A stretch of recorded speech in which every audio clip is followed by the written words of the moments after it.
wabarakatuh. Perkenalkan, saya atas nama Diana Rista, NIM 2616804, jurusan Pendidikan Fisika. Nah, langsung saja di sini saya akan membahas mengenai materi magnetostika atau kemagnetan.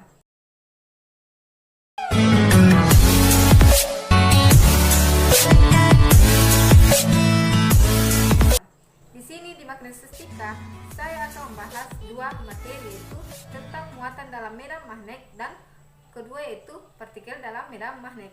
Yang pertama yaitu yang saya akan bahas yaitu muatan dalam medan magnet. Muatan dalam medan magnet mengalami gaya magnet yang disebabkan oleh muatan magnet tersebut. Nah, kita ketahui bahwa muatan magnet ini merupakan daerah yang masih dipengaruhi oleh gaya magnet. Gaya magnet ini biasa disebut yaitu dengan gaya Lorentz. Dalam Quran surat Yasin ayat 36 yang berbunyi bahwa Bismillahirrahmanirrahim, Subhanallazi khalaqal aswaja kullaha mimma tubitul amru wa min anfusihum wa mimma la ya'lamun, yang artinya Maha suci Tuhan yang menciptakan pasangan-pasangan yang semuanya baik yang ada di muka bumi ini dan baik pula yang tidak kita ketahui. Nah, dalam ayat tersebut sangat jelas bahwa magnet ini bahwa Allah itu menciptakan pasangan-pasangan, diantaranya itu magnet. Magnet ini memiliki kedua kutub yang tak dapat dibelah untuk menghasilkan kutub yang sama. Begitupun hanya dengan bumi. Bumi juga diciptakan terdiri dari dua kutub, yaitu kutub utara dan kutub selatan. Nah, tentunya itu memiliki arah medan magnet yang akan mempengaruhi apa yang ada di permukaannya. Nah, peristiwa-peristiwa yang ada di permukaan bumi maka memiliki medan magnet yang cukup kuat. Nah, jika kita telaah maka akan menimbulkan yang namanya adalah gaya Lorentz.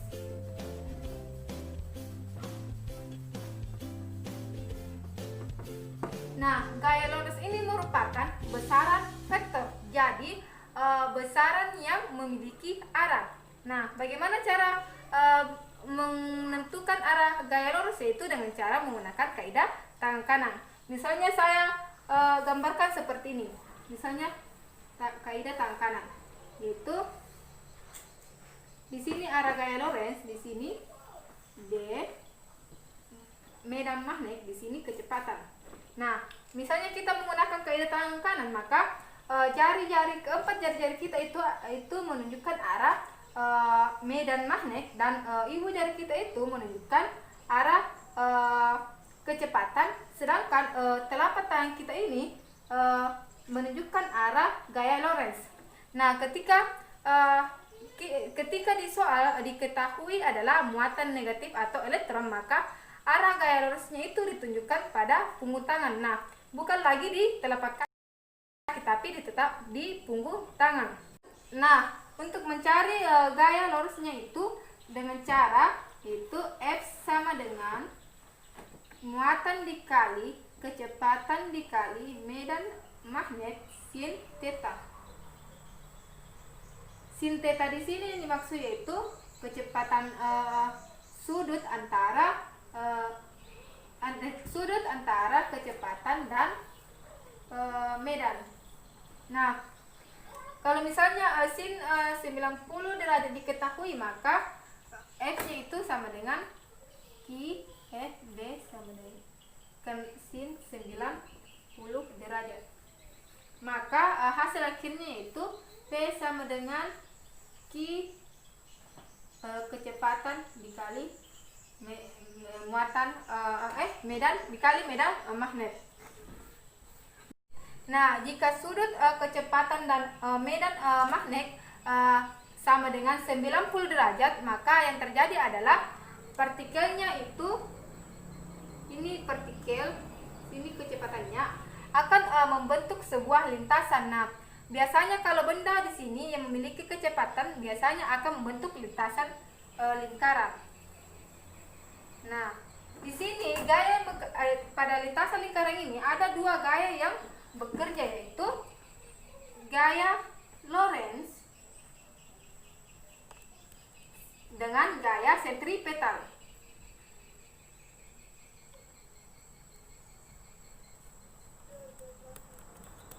Nah, gaya Lorentz-nya kan kita ketahui bahwa ini adalah rumus gaya Lorentz, ya. Berarti kita tulis yaitu muatan kali kecepatan dikali medan.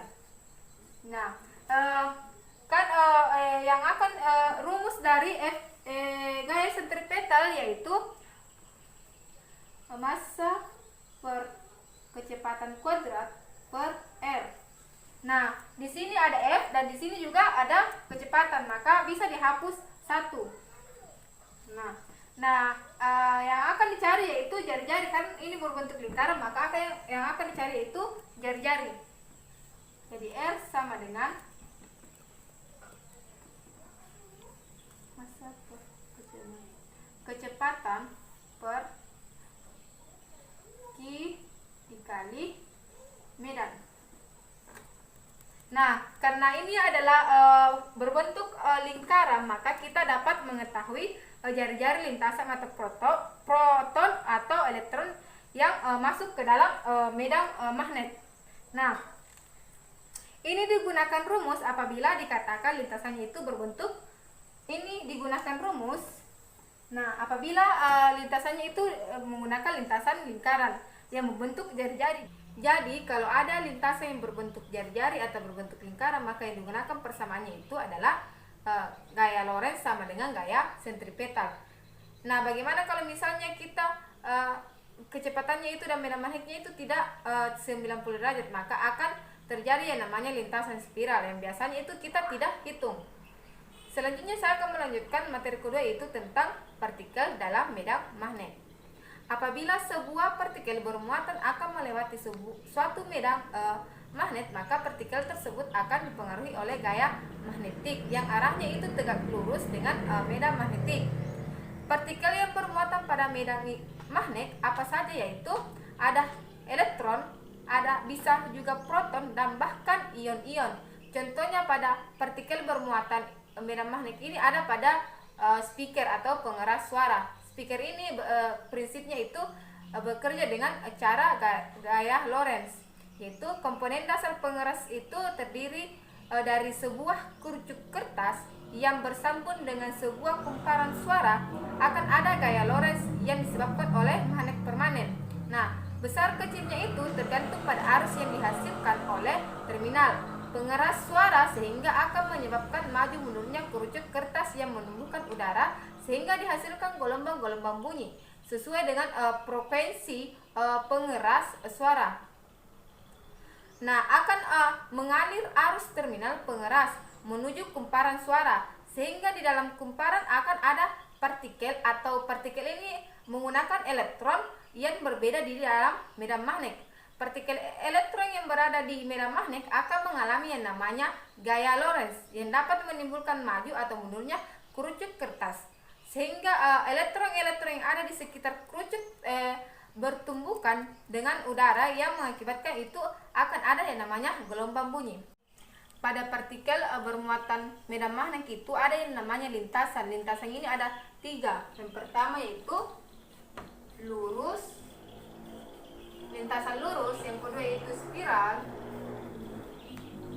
Yang ketiga yaitu melingkar.